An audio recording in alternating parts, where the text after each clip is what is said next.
of the most important things.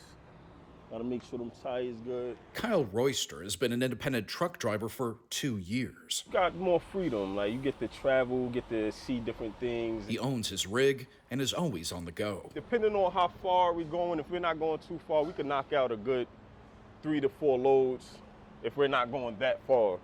But if we're going somewhere that's across country, depending on how much that rate is, make a knock out 1 or 2 loads. He's based out of North Carolina, but delivered some freight to Tampa and is looking for his next gig. We actually been on a load board today looking for loads and couldn't find nothing. So we're actually just sitting until we can find something to make it out of Florida. Royster loves the work. His father was a truck driver, but he says the last few years have been rough. He says inflation caused by the pandemic increased the cost of everything from maintenance, gas, to what he can make per mile.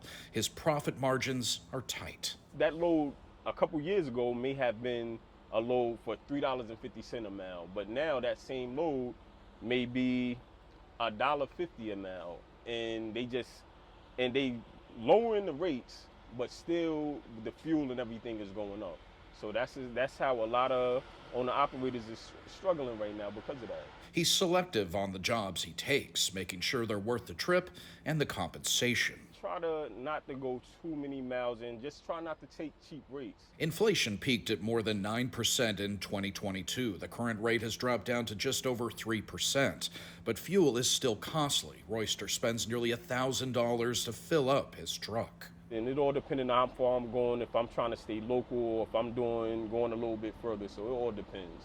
He says the industry is changing, that a lot of independent drivers have decided to drive for large companies, leaving their own trucks at home, hoping to make more money. But this graph shows drivers' base mileage pay is rebounding. There's been an increase in the percentage of fleets paying 50 to 60 cents per mile and a decrease in those paying less, according to the National Transportation Institute. Hoping that these rates go up and these gas prices go down, and it'll keep America moving. It'll keep America moving in the right direction.